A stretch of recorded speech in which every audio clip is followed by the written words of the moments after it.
चला सगळ्यांना शुभ संध्याकाळ, शुभ संध्याकाळ, शुभ संध्याकाळ.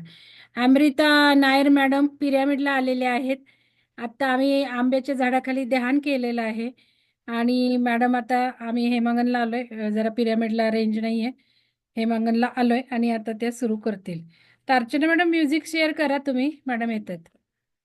तर बघा तुम्हाला पिरॅमिड पण दिसेल. पिरॅमिड दिसला का? माहिती आता. हो, पिरॅमिड दिसतोय हाँ, मॅडम. आप हो म्यूजिक हो हो हो हम ये अर्चना मैडम म्यूजिक दिसला. शेयर कीजिए.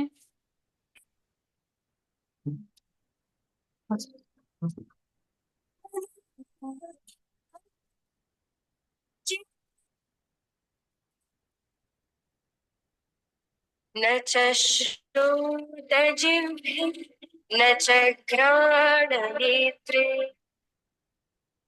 न च व्योमभूमिर्न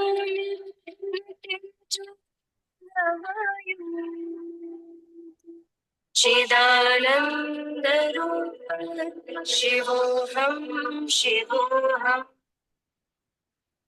चिदानन्दरूप शिवोऽहं शिवोऽहम् न च प्राणसंज्ञो न वै पञ्चवायुः न वा सप्तधातुर्न वा पञ्चकोशा न वा प्राणिनां, न चोत्स्यम्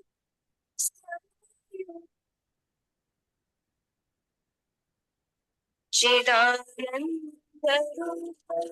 शिवोऽहं शिवोऽहम् चिदानन्दरूप शिवोऽहं शिवोऽहम्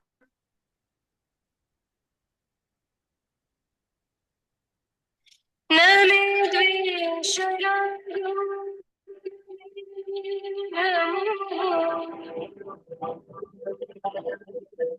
मदो नैव मे नैव मात्सर्यभावा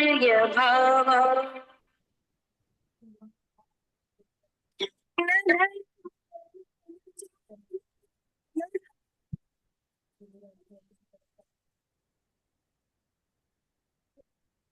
चिदानन्दरूप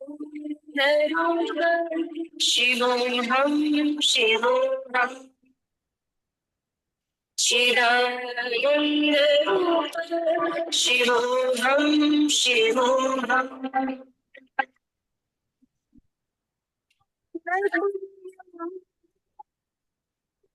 सौख्यं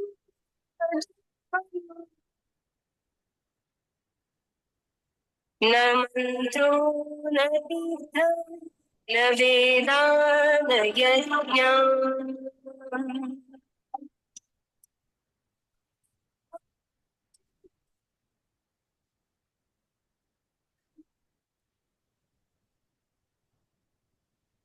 अर्चना मैडम शुरू करायचे. शिवोऽहं शिवोऽहम् चिदानन्दरूप शिवोऽहं शिवोऽहम् अर्चना मैडम. हाँ बोलिए। हाँ ओके मैम शुरू करते हैं. ओके सभी मैम। को ओके, सभी को मेरा प्रणाम. मैं अभी पिरामिड में हूँ. ये मेरा सौभाग्य है कि मैं पिरामिड में बैठ के कैलाश पिरामिड के पिरामिड में थोड़ा वाईफाई का प्रॉब्लम है इसलिए हमने, लेकिन इधर वाइब्रेशन आते हैं पिरामिड. हाँ वाइब्रेशन आते हैं. आप दिख सकते हैं ना सब लोग पिरामिड को. तो पिरामिड का वाइब्रेशन वो एनर्जी भी लेके हम आज का यात्रा शुरू करेंगे कैलाश मानसरोवर की तरफ. कल हम थे बुधी गांव में. आज हम जा रहे हैं बुधी के अगला गांव गुंजी. गुंजी एक गांव का नाम है. बुधी से 15 किलोमीटर आगे का सफर करना पड़ता था गुंजी नाम के गांव पहुंचने के लिए. अलग यह क्लाइमेट थोड़ा, अंतरिक्ष थोड़ा खराब होने के वजह वजह से सीधा जो रास्ता है वो छोड़ के थोड़ा अलग अलग रास्ते से जाना पड़ा इनको। पहला वो लोग ग्रुप पहुंच गए छा लेक। छा लेक एक गांव का नाम है। छा लेक पहुंच गए। छा लेक हिमालय के सुंदर वादियों में से एक है। छा लेक उधर भी बहुत सारे ऐसे प्रकृति का सौंदर्य आस्वाद करने का बहुत चांस मिला इस ग्रुप को। उधर भी ऐसे घास लेखक ने ऐसे लिखा कि घास का कारपेट जैसा था उस पूरी जगह, और उसमें से उसके बीच में देवदारू का वृक्ष, और उसके बीच में बहुत सारे अलग अलग रंग के फूले। तो जब ये सब देखते उनको तब तक उन्होंने जो कष्ट किया वो सब भूल जाते हैं प्रकृति का वो सौंदर्य देखकर। अलग अलग फूलों का रंग और सूर्य सूर्य का गोल्डन लाइट उस पर जब गिरते थे, वह खूबसूरती पहली बार देख रहे हैं सब लोग। तो बीच बीच में ग्रुप बैठ के थोड़ा पानी पीते हैं, ग्लूकोज वगैरह लेते हैं, फिर थोड़ा लंग्स के लिए प्राणायाम करते थे। उसके बाद आगे की रास्ता करते थे, क्योंकि चार लोग पैदल चल रहे थे। सब लोग ऐसे भगवान का नाम जब थोड़ा डिफिकल्ट रास्ता आता था तभी सब लोग भगवान का नाम लेके ओम नमः शिवाय का उच्चारण करके आगे बढ़ते थे। यात्रा करके सब लोग पहुंच गए गिर बैंक नाम का एक जगह पर। उधर टोटल 400 घर थे। उधर भी पर्वत सब गिर के मतलब प्रकृति के व्यतियान से, अंतरिक्ष में व्यतियान होता है, क्लाइमेट जब व्यतियान होता है तो कभी कभी पर्वत टूट के गिरते थे गांव के ऊपर। तो उसकी वजह से सिर्फ 400 ही घर था उधर गेरबांग में। सब लोग खेती करते थे। और उन उन लोगों का लेखक उधर जो जो गांव से गुजरते थे ना, उस गांव के लोगों के बारे में भी लेखक लिखता था। मतलब उनके इतने ही कठिन मुश्किल वातावरण में वो लोग कैसे जी रहे हैं, उनका रोज का काम क्या क्या है, वो सब इसमें लिखा है। मैं उतना डिस्क्राइब नहीं कर रही उधर।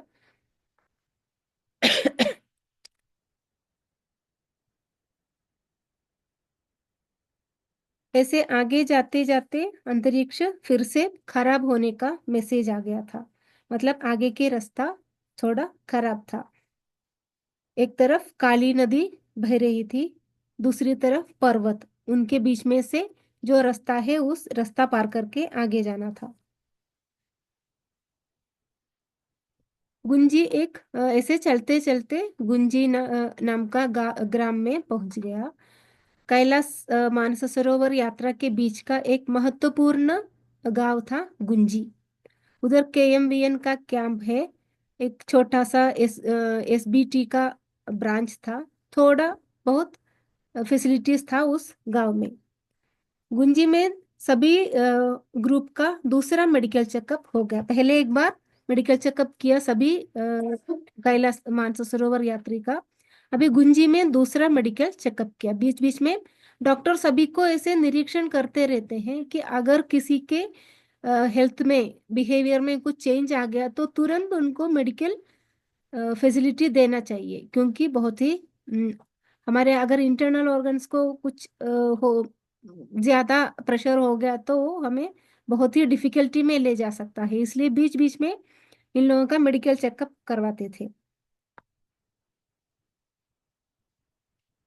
उधर उस कैंप में एक सैनिक हमारे ही केरला गांव के एक सैनिक से मुलाकात हो गई लेखक का। तो वो लोग बता रहे थे कि जीवन उधर एकदम बॉर्डर के पास आ गए तो उधर जीने का बहुत ही अलग है, बहुत ही मुश्किल स्थिति है। लेकिन फिर भी वो लोग वो ये अलग अलग क्लाइमेट का सहन करके, प्राकृतिक क्षोभ का सामना करके उधर जी रहे हैं। अभी उधर मेडिकल चेकअप किया तो लेखक का साथ तीन लोग और थे ना। उसमें महाराष्ट्र के मुंबई का हरिहर था। तो हरिहर को मेडिकल सर्टिफिकेट पास नहीं हुआ, उनका तबीयत में थोड़ा प्रॉब्लम था, इसलिए उनको अयोग्य कर गया। तो अगर मेडिकल चेकअप में अयोग्य हो गया तो उनका वो आगे नहीं बढ़ सकते, उनका यात्रा उधर ही कैंसिल करना पड़ेगा। तो ये सुनकर वो थोड़ा उदास हो गए। हरिहर ने लेखक ने क्या किया, सुबह सुबह हरिहर को उठा के लंग्स का क्षमता बढ़ाने की कुछ एक्सरसाइजें करवाई। 1 घंटा बिठा के उनको प्राणायाम का थोड़ा रीति उनको सिखाया। सिखाने के बाद दूसरा एक मेडिकल चेकअप किया तो हरिहर को ओके मिल गया, मतलब उनका वो तकलीफ निकल गया और हरिहर इनके साथ आगे चल सकते हैं। हर एक कैंप के बारे में रिपोर्ट तैयार करने के लिए डॉक्टर मधुप मेहता जो इनका लीडर है, उन्होंने लेखक को बताया गया था। मतलब दिल्ली से शुरू होके हर एक कैंप में क्या क्या फैसिलिटीज अच्छे हैं, फूड कैसे है, उनको दिया हुआ कपड़े कैसे हैं, रूम्स कैसे थे, वो सब का लिस्ट बनाने के लिए लेखक को कहा गया था।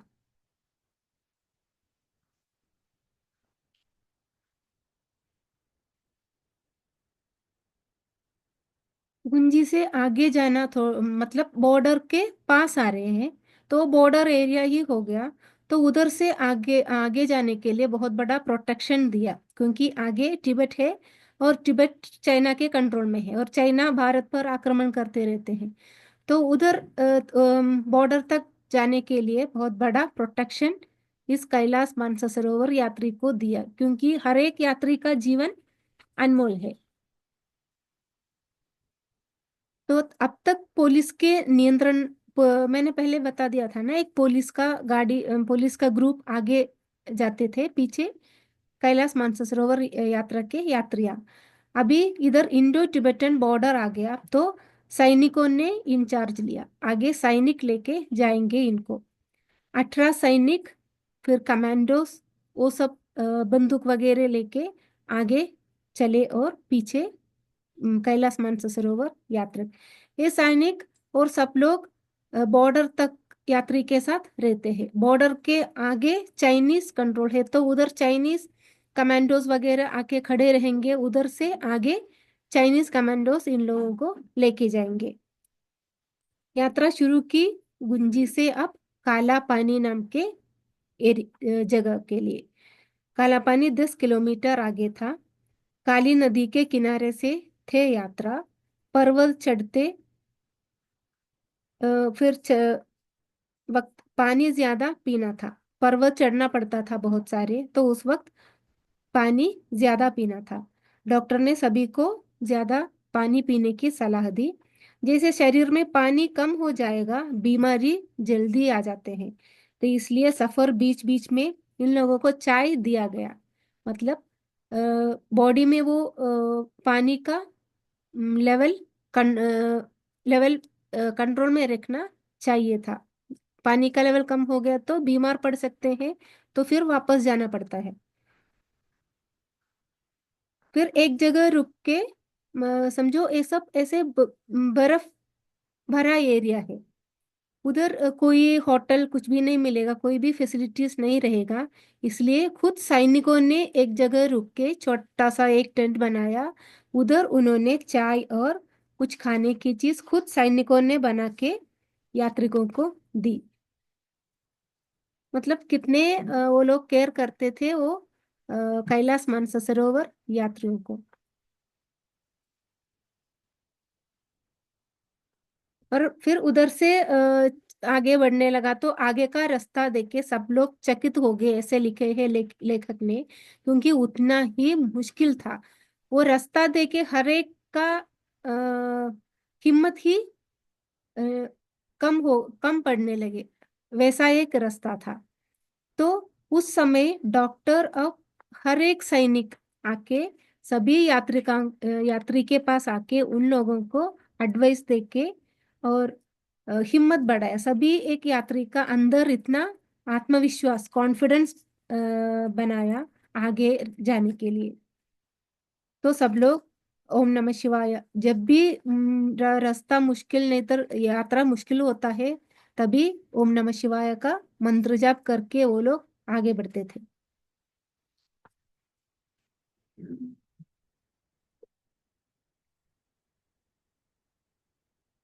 काला पानी पहुंच गए। अभी यात्रा करके काला पानी पहुंच गए।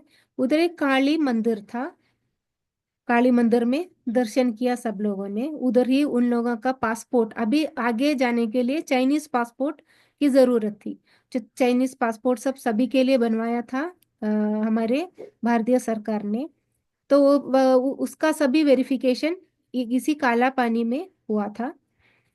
फिर उधर का कैंप में सब बेसिक अम्यूनिटीज था। सभी बेसिक क्या क्या चाहिए इन लोगों का, टॉयलेट, खाने की चीज, रहने के, सब कुछ अच्छे तरह था। मंदिर के पीछे बड़े बड़े पर्वत थे। उनमें से एक है शिव पर्वत। काला पानी के मंदिर, एक काली मंदिर है। काली मंदिर के पीछे बहुत सारे पर्वत थे। उनमें से एक पर्वत का नाम था शिव पर्वत। उस शिव पर्वत में एक शिव कुंड है। उस शिव कुंड से होती है काली नदी का उद्भव। काली नदी का स्टार्टिंग होते हैं शिव कुंड। शिव कुंड है शिव पर्वत। शिव पर्वत है काली मंदिर के पीछे। काली मंदिर है काला पानी में। कैंप में रहने, अभी कैंप कर रहे हैं काला पानी में। कैंप में रहने वाले ऑफिसर का जीवन बहुत ही मुश्किल है। मतलब बहुत इम्पोर्टेंट चीजें उनके रोज के लिए कुछ भी चाहिए, वो सभी चीजें धारचूला से कल हमने सुना धारचूला नाम, उस गांव से लेके आते थे। और इतना ही ठंडी में ये लोग इधर रह रहे हैं क्योंकि हमारे भारत की सुरक्षा के लिए। ये लोग अपना नींद, अच्छे से नींद नहीं, अच्छा सा खाना नहीं, मतलब वो जो चाहते हैं वैसा कोई भी अच्छा फैसिलिटीज नहीं है। फिर भी उन लोगों के वजह से हम भारत के अंदर ऐसे आराम से जी रहे हैं। तो उन आर्मी लोगों का जीवन देखकर लेखक ऐसे बोलते कि उनके सामने इनका सर झुक गया। अभी सभी लोगों का लगेज आ गया। मतलब चाइना, तिब्बत बॉर्डर के आगे को, आगे के प्रवास में जो कुछ भी चाहिए वो सब अलग लगेज बना के रखा था ना, तो वो लगेज सब कुछ आ गया। तो सब निकाले, लगेज सब निकाले। बहुत सारे लोगों को तकलीफ शुरू हुआ था। मतलब जैसे जैसे हम पर्वत आरोहण करते हैं, पर्वत चढ़ते हैं, अंतरिक्ष का प्रेशर कम पड़ते हैं और एयर पतला हो जाता है, पतला हो जाता है और उसमें ऑक्सीजन बहुत ही कम रहते हैं। तो श्वास ऐसे प्रयास लेके लेना पड़ता था। तो सांस लेने में कुछ लोगों को तकलीफ, कुछ लोगों को सर दर्द होना शुरू हुआ, कुछ लोगों को चक्कर आने लगा, कुछ लोगों को पेट में थोड़ा प्रॉब्लम होना, ऐसे ऐसे कुछ कुछ लोगों में स्टार्ट हो गया। जैसे जैसे ऑल्टीट्यूड बढ़ता गया तो छोटे छोटे तकलीफ लोगों में दिखने लगा। ऑक्सीजन की कमी से ना बहुत बड़ी एक सिचुएशन आ जाते हैं कि हमारे हर एक सेल को, हमारे बॉडी के हर एक सेल को ऑक्सीजन चाहिए। हर एक सेल में प्रोसेस चलते रहते हैं, तो उस प्रोसेस के लिए क्या चाहिए, ऑक्सीजन जरूरी है। तो जब ऑक्सीजन कम पड़ते हैं तो वो सेल्स में वो जो मेटाबॉलिज्म वगैरह होते हैं वो कम पड़ते हैं। उसके वजह से पानी जम इकट्ठा इकट्ठा होना शुरू होते हैं, जम जाते हैं सेल में पानी। तो किसी किसी को ऐसे होते हैं कि लंग्स में पानी अक्यूमुलेट होते हैं, भर जाते हैं। तो उन लोगों को तुरंत मेडिकेशन नहीं दिया तो उनका मरण भी हो सकता है। तो जल्द तो डॉक्टर हमेशा ऐसे सभी लोगों को निरीक्षण करते रहते हैं। अगर किसी को कोई भी थोड़ा प्रॉब्लम हो गया तो जल्दी उनको मेडिकेशन देना जरूरी है, नहीं तो जान जाने की सिचुएशन आ जाएगा। कैसे ही हमें वो क्लाइमेट से अडाप्ट होना चाहिए। ऑल्टीट्यूड बढ़ते बढ़ते हमें उस ऑल्टीट्यूड में रहने की आदत हमारी बॉडी में आने चाहिए। डायरेक्ट एकदम हो गया तो बॉडी वो सहन नहीं कर पाते। रात होने पर भयंकर तरीके से ठंडी हो गया। इन लोगों को लेयर्स ऑफ कपड़े पहनने के लिए कहा गया। काली नदी में भजन किया सब लोगों ने मिलके। उसके बाद वो काली मंदिर बहुत पुराना था, उसमें अच्छे से वो लोग पूजा वगैरह नहीं कर पाए, तो सब लोग कैलाश मानसरोवर यात्री सब लोगों ने उधर बैठ के निर्णय लिया कि इन लोगों ने मिलके कुछ पैसा जमा करके उस काली मंदिर को अच्छा बनाने की कोशिश करेंगे। तो मतलब वो फंड बना के इनको दे देंगे काली मंदिर को अच्छा बनाने के लिए। रात के 12 बज गए थे। चंद्रमा अच्छी तरह दिख रहे थे आकाश में। सब लोग थक चुके थे क्योंकि ऐसे ऐसे पर्वत चढ़ते चढ़ते थोड़ा थोड़ा बीमारियां आने लगे, उसके वजह से सब लोग में थोड़ा थकावट आ गए थे। 12 बजे सब लोग अच्छी तरह सो रहे थे। 12 बजे लेखक उठ के कैंप के बाहर आया तो देखा तो दिन के जैसे अ, चंद्रमा का किरण ऐसे पड़ रहे थे कि उनको ये मालूम नहीं हो रहा था रात है। दिन दिन दिन में जैसे हमें सनलाइट मिलते हैं ना, उसी तरह चंद्रमा का वो रोशनी पड़ रहे थे। और ऐसे दिखते ही कि चंद्रमा हम अगर मैंने हाथ ऊपर किया तो चंद्रमा मेरे हाथ के पास ही होंगे, ऐसा एक फीलिंग हुआ। मतलब इतना ही पास उनको चंद्र चंद्र देखने को मिला।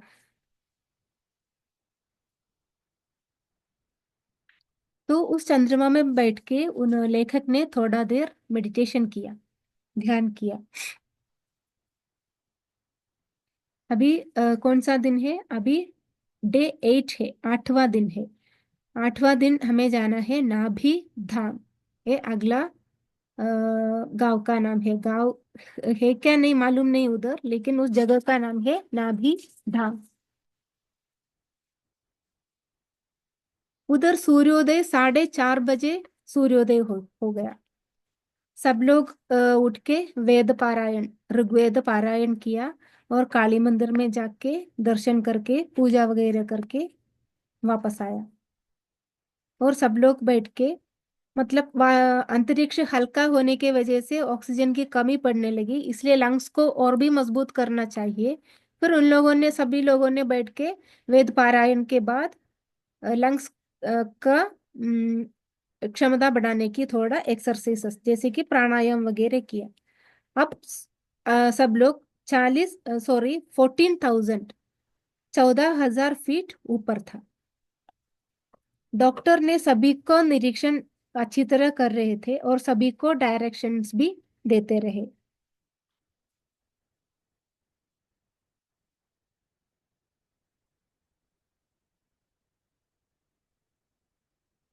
तो उसी नाभिदांग में उन्होंने देखा कि जो लोग घोड़े वाले आए थे ना इनके साथ, वो घोड़े वाले अलग अलग तरह के घास को कट करके ले रहे थे।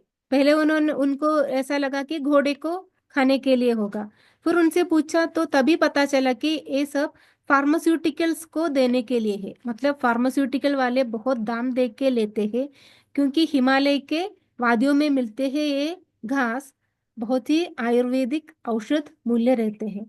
तो फार्मास्यूटिकल्स के लोग इन लोगों को देते हैं कि जब भी ऐसे हिमालय के उधर जाते हैं तभी उन लोगों के लिए एक आयुर्वेदिक प्लांट्स लेके आने के लिए। फिर शुरू किया यात्रा। अभी सब लोग जा रहे हैं लिपुगढ़ नाम के नदी के किनारे से। जाते जाते लेखक ने नोटिस किया कि नदी किनारे और नदी में अनेक अलग अलग रंग का और आकृति में पत्थर पड़े थे। जब पूछा तो समीप पर ही ओम पर्वत है, ऐसा गाइड ने कहा। जो पोर्टर इनके साथ है उन्होंने कहा। मतलब सिर्फ उसी जगह पर लेखक को देखा कि सब अलग रंग का और अलग शेप का पत्थर। तो उन्होंने बोला समीप ही ओम पर्वत है। ओम पर्वत से निकल आते हैं ऐसे पत्थर, वो सभी शिवलिंग जैसा दिखने लगा, सभी पत्थर। और उन्होंने ऐसा कहा गया कि अगर क्लाइमेट अच्छा है तो हमें ओम पर्वत का दर्शन भी अच्छी तरह हो जाएगा। ओम पर्वत मतलब एक उस पर्वत में ओम लिपि दिखते थे। जो हम ओम लिखते हैं ना, वही लिपि उस पर्वत में दिखने लगते हैं अगर वातावरण अच्छा रहा तो नाभिदांग कैंप पहुंच गए। इंडिया, नेपाल और तिब्बत, इन तीनों कंट्रीज का बॉर्डर है नाभिदांग। ये है 14,500 फीट ऊपर का। जो पर्वत इंडिया के बॉर्डर में आते हैं, ओम पर्वत दर्शन उधर हो जाते हैं। सैनिकों ने कहा कि सामने एक इतना ठंडी था क्लाइमेट उधर, लेकिन उधर एक गर्म पानी आने वाला एक कुंड है, ऐसे सैनिकों से पता चला। तो लेखक ने वो और उसके दोस्त मिलकर उधर जाके नहा लिया। मतलब अब तक वो ठंड से कांप रहे थे, तभी ऐसे पता चला कि गर्म पानी मिलने वाला एक कुंड उधर है। तो ही वही चांस मिला उनको, वो जाके जल्दी उधर नहा के वापस कैंप में आ गया। कैंप में आके सब लोग बैठ के ओम पर्वत का निरीक्षण करने लगा। कभी भी ओम लिपि उधर प्रकट होंगे, अपीयर होंगे। तो ऐसे देखते देखते ही उस पर्वत के ऊपर जैसे डायमंड, वज्र, डायमंड का पाउडर, जैसे पाउडर से जैसे बनाया गया उसी तरह एकदम सफेद रंग में ओम लिपि उस पर्वत पर प्रकट हो गए। तो जल्दी से ही लेखक ने बाइनोकुलर, दूरबीन लेके उस पर्वत की तरफ देखा तो पर्वत में ऐसा कोई भी निशान नहीं था ओम का, सिर्फ काला दिख रहा था पर्वत। तो फिर एक 5 मिनट के अंदर फिर से उन्होंने बाइनोकुलर से देखा तो फिर से हिम हिम बर्फ अपने आप ओम के रूप में उस पर्वत में प्रकट हो रहे थे। मतलब बार बार ऐसे ओम लिपि प्रकट होते हैं, फिर गायब हो जाते हैं, फिर से ओम लिपि प्रकट होते हैं। पूरा डायमंड का पाउडर से बना हुआ ओम लिपि अच्छी तरह दिख रहे थे। वो सभी के लिए एक अतिशय नजारा था। तो लेखक ने उसी जगह बैठकर थोड़ा थोड़ा देर ध्यान भी किया।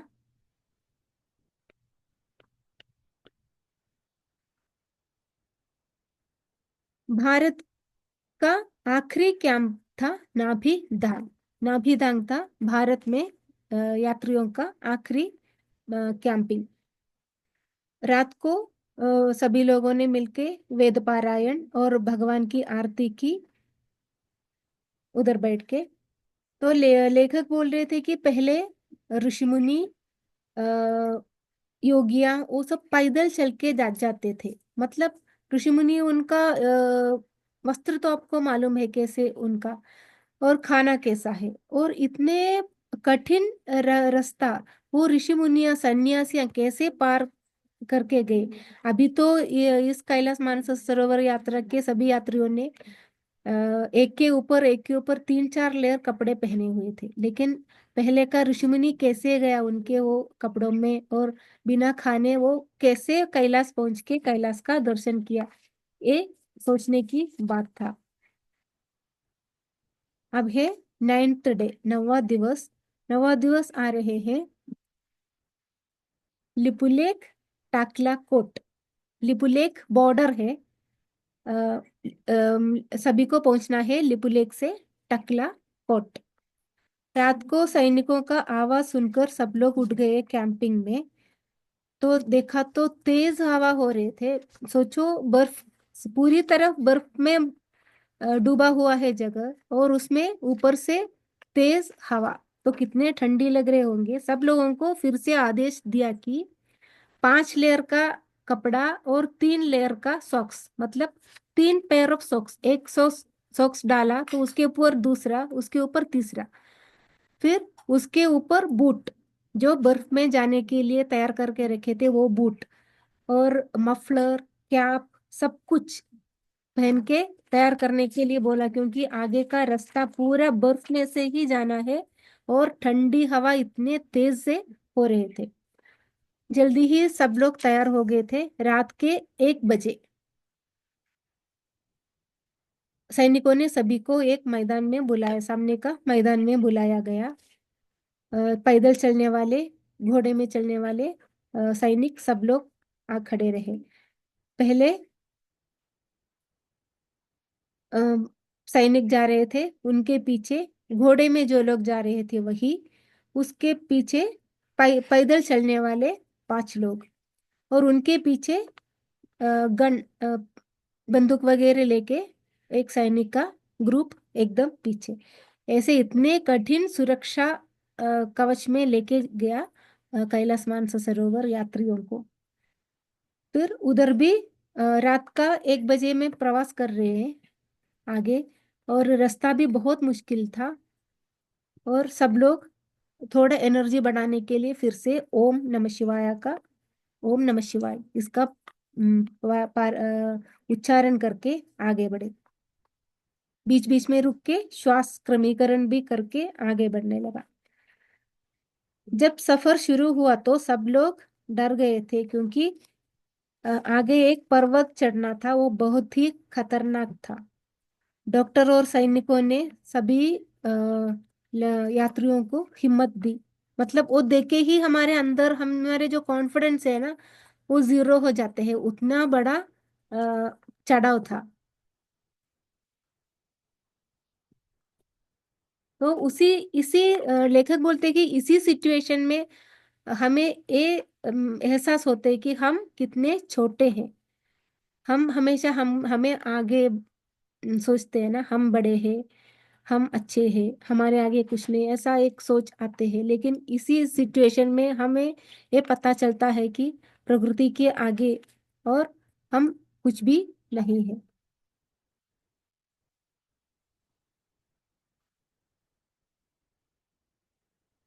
तो पर्वत को देख के सब लोग डर गए। सभी एक सैनिक ऑफिसर ने आके सभी से कहा, आप लोग आगे का उस बड़ा पर्वत को मत देखो, सिर्फ अपने पाँव के नीचे की मिट्टी को देखो, उस पर ध्यान दे के आगे चलो। और हमारे मन में बिल्कुल अहंकार नहीं होना चाहिए। हम पर्वत चढ़ रहे हैं, ऐसा एक अहंकार नहीं होना चाहिए। सिर्फ नमन करके, नम्र शिरस होके, हम जो पर्वत के पर अपने पांव रख रहे हैं, उसका नमन करके आगे बढ़ो। अपने आप को सरेंडर करके आगे बढ़ो, और आगे का उस बड़ा पर्वत को देख के डरो मत। सिर्फ नीचे का मिट्टी को, आपका पैर जिस मिट्टी पर है उस मिट्टी पर देख के एक एक कदम आगे रख के आगे बढ़ो। ऐसे उन्होंने और डॉक्टर ने भी सभी को सलाह दी और हिम्मत बढ़ा दी सभी का। और सब लोग ओम नमः शिवाय करके धीरे धीरे आगे बढ़ने लगा। बीच बीच में रुक के आराम किया। सुबह के 6 बजे पहुंचा लिपुलेख पास में। यह लिपुलेख पास है 18,600 फीट ऊंचाई में। 18,600 फीट ऊंचाई पर है लिपुलेख पास। आगे तिब्बत है, लिपुलेख के आगे तिब्बत है। तिब्बत से जो बैच कैलाश मानसरोवर यात्रा पूर्ण करके वापस आ रहे हैं, तो वो लोग आधा ही रास्ता पहुंच गए, और भी 1 घंटा लगेंगे उन लोगों को लिपुलेख पास में आने के लिए। मतलब इनके पहले जो कैलाश मानसरोवर गया है, वो लोग वापस आ रहे हैं। तो क्या करते हैं, जो लोग वापस आ रहे हैं उनको लिपुलेख पास से भारत में लेते हैं, और भारत का सैनिक उन्हें वापस लेके जाते हैं। और अभी जो जा रहे हैं तिब्बत की ओर से, उन लोग लिपुलेख पास करके चाइनीज सैनिकों के साथ आगे बढ़ेंगे। तो जो लोग गए ना कैलाश मानसरोवर के लिए, वो लोग को वापस आने में 1 घंटा और भी है। तो 1 घंटा ये लोग उस ठंडी में ऐसे कांपते हुए उस लिपुलेख पास में उन लोगों का वेट कर रहे थे। तो जल्दी ही 1 घंटे के अंदर ही जो लोग गए थे कैलाश मानसरोवर यात्रा के लिए, वो लोग वापस आ रहे हैं। ये ना जब भी मैं पढ़ती हूँ मेरे आंखों से आंसू आती ही है। मतलब रोए बिना ये आगे ही नहीं बढ़ सकते, उतना ही दिल छूने वाला एक सिचुएशन था वो। तो वो वापस आ रहे हैं, वो सब लोग एकदम थके हुए थे। जो लोग घोड़े में आ रहे थे वो घोड़े से नीचे उतरना भी नहीं हो रहा था, उतना कष्ट हो गए थे। तो हमारे भारत का सैनिक जाके उन्हें अपने कंधे पे लेके नीचे खड़ा करते थे। वो देख के आगे जा रहे थे वो जो हमारे ए बैच, उन वो सब रोने लगे उनको देख के। कुछ लोग थोड़ा ठीक ठाक से था, लेकिन 75% लोग बहुत ही थक चुके थे। किसी किसी को बीमारियां हो गए थे, कोई इतने थक गए कि आंख भी नहीं खुल रहे थे ऐसा। सैनिकों ने उठा के नीचा नीचे खड़ा किया। हर एक भारत की मिट्टी पर साष्टांग प्रणाम करने लगा। जो लोग चाइना से वापस आ गए ना।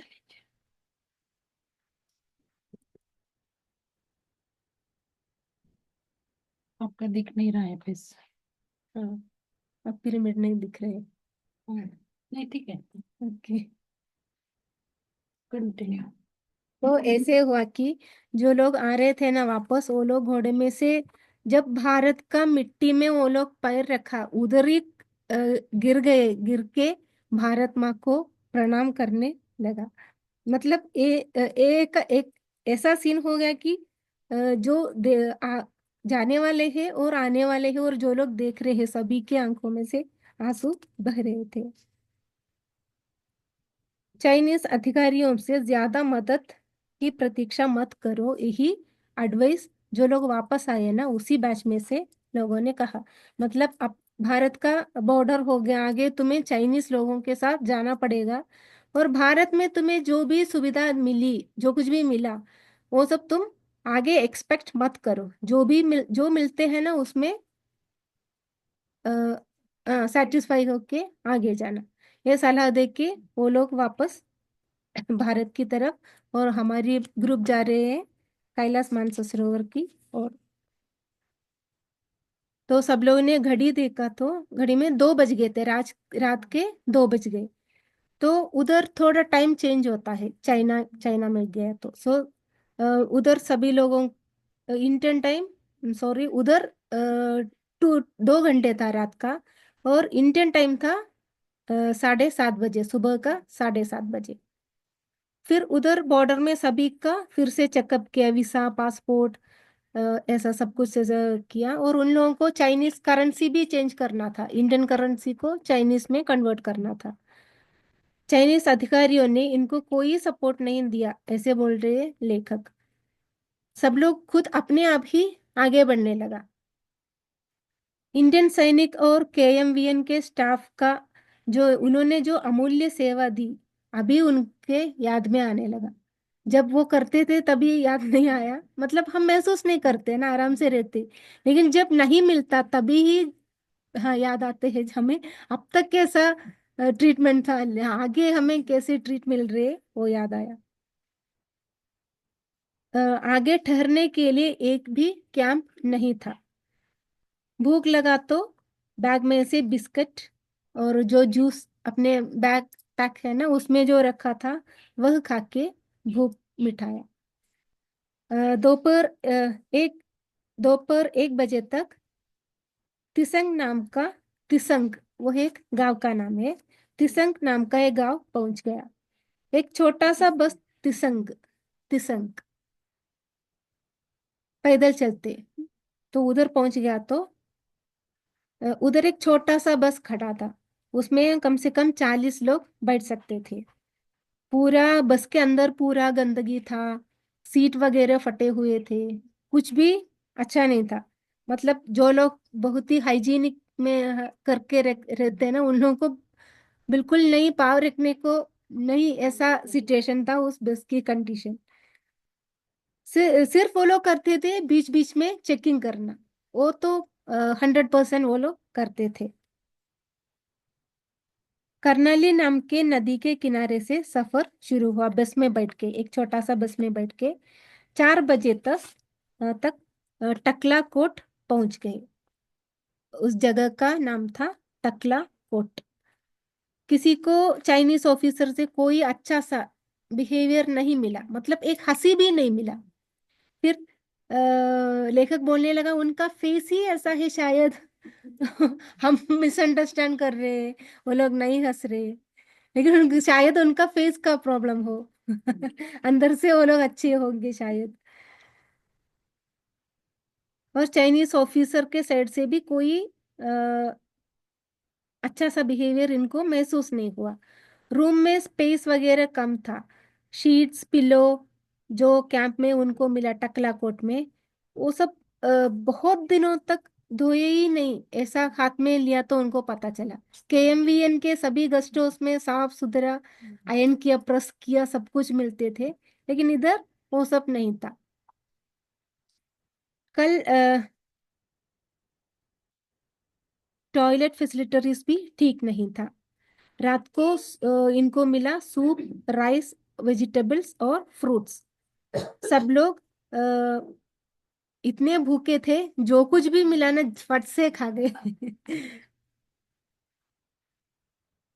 और 8:30 बजे तक 8 बजे हो गए थे, लेकिन अब तक कोई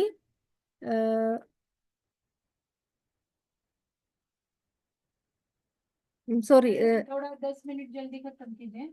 हाँ ओके मैडम। 8:30 बजे हो गए थे रात के, लेकिन अभी भी इतना लाइट था जैसे कि दिन है, ऐसा लगता था। जगह का नाम क्या था? टकला कोट। मतलब रात के 10 बजे भी इधर का शाम बजे तक दिख रहा था उन लोगों को। मैम 45 हो गया, 4:45। 45 5 मिनट लेंगे ना। हाँ, अभी है 10वां दिवस टकला कोट। सुबह का चाय नहीं मिला। अब तक सुबह तो एक चाय मिलता था, लेकिन उधर रीति नहीं होगा शायद, तो सुबह का चाय नहीं मिला। नहाने के लिए भी, फ्रेश होने के लिए भी अच्छे से सुविधा वगैरह नहीं था। डॉक्टर मेहता ने सबको इंस्ट्रक्शन दी कि अगला इधर से उन्हें जाना है कैलाश मानसरोवर टकलाकोट से। तो डॉक्टर ने उनको यह सलाह दी कि किसी एक या दो को कैलाश और मानसरोवर को पैदल चल के परिक्रमण करना है। आगे कैंप कम है, कैंपिंग के लिए जगह कम है और लिमिटेड सोर्सेस है, इसलिए ग्रुप को 2 मेन पार्ट में डिवाइड किया। अभी 28 लोग थे शायद इनके ग्रुप में। तो आगे कैंपिंग कम है, अगर कैंप है तो भी इतने सारे लोग एक साथ नहीं रह सकते। तो उन्होंने डॉक्टर ने क्या किया, 2 पार्ट किया, 2 डिवीजन किया। एक ग्रुप को पहले मानस सरोवर विजिट करने के लिए जाने के लिए और परिक्रमण करने के लिए कहा। दूसरे बैच को डायरेक्ट कैलाश दर्शन के लिए भेजा। तो ये लोग मानसरोवर परिक्रमण करके आएंगे तो वो लोग कैलाश परिक्रमण करके आएंगे, तो फिर चेंज करेंगे, ये लोग मानसरोवर आएंगे वो लोग कैलाश जाएंगे। तो 2 पार्ट में डिवाइड करके एक ग्रुप को मानसरोवर जाएंगे, उस समय दूसरा बैच कैलाश परिक्रमण, उसके बाद चेंज करेंगे। दोनों ग्रुप के लिए एक गाइड और एक कुक, खाना बनाने के लिए एक कुक को दी गई। सब लोग नाश्ता करके मनी एक्सचेंज वगैरह, चाइना में युवान, रुपीस नहीं है, युवान है, हाँ युवान, तो वो सब करके रखा। टकलाकोट बड़ा शहर था, सभी दुकान बिजनेस सब चाइनीज करते थे। टकलाकोट मतलब वो तिब्बत का है, लेकिन अभी सब कुछ चाइना कंट्रोल कर रहे थे। तो तिब्बत तिब्बत के सभी यूथ, उन्होंने वह एक सच्चाई बताई कि तिब्बत के सभी यूथ को इतना बिगड़ गया, मतलब पूरा चाइनीज कंट्रोल में, लेकिन चाइना के कोई ऐसा नहीं है। सभी तिब्बतन स्पेशली यूथ, जो जवान लड़के हैं ना, उन लोग को वो अवस्था देख के सैनिक को बहुत ही बुरा लगा। मतलब आगे का पीढ़ी है, लेकिन उन लोगों को कितने वो बदला बदलाया गया, बदल दिया। हाँ बदल दिया। बा मतलब तिब्बतन यूथ बहुत ही मुश्किल जीना जी रहे थे उधर। मतलब नशा, दारू, उसी सभी जगह नशे और दारू के दुकान। और इस दोनों दुकान में कौन है? कोई तिब्बतन पीपल है, कोई भी चाइनीज पीपल उधर नहीं था। तो ये देख के, वो बच्चों को देख के बहुत ही बुरा लगा ले लेखक को। तो एक से देखते ही एक स्कूल से छोटे बच्चे आ रहे थे, और वो बच्चे से ग्रुप में जा रहे थे लाइन में। तो इनको देख के हंस रहे थे, लेकिन उस हंसी में भी अंदर डर है।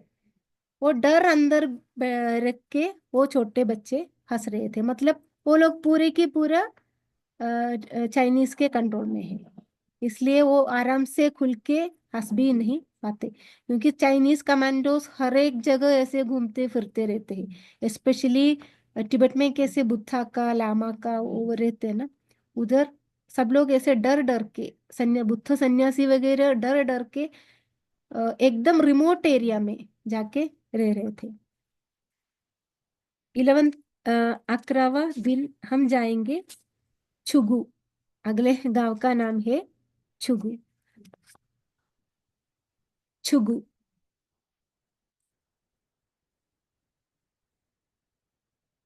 मैम 49 हो गया, 50 हो गया, 50। कल देखेंगे। ओके। आज हम इधर तक रुकती हूँ मैं, क्योंकि हमें बाहर जाना है। कल हम कंटिन्यू करते हैं। और 1-2 दिन लगेंगे हमें पूरा कैलाश मानसरोवर यात्रा के लिए। कल एक्चुअली मैडम का देखी मैं, मैडम कैसे सेशन ले रही है, देखिए जरा कितना हार्ड वर्क है, देखिए सब लिख लिया है, देखो। हाँ, ये इतना हार्ड वर्क लेके किताब है, कौन से लैंग्वेज में? मलयालम।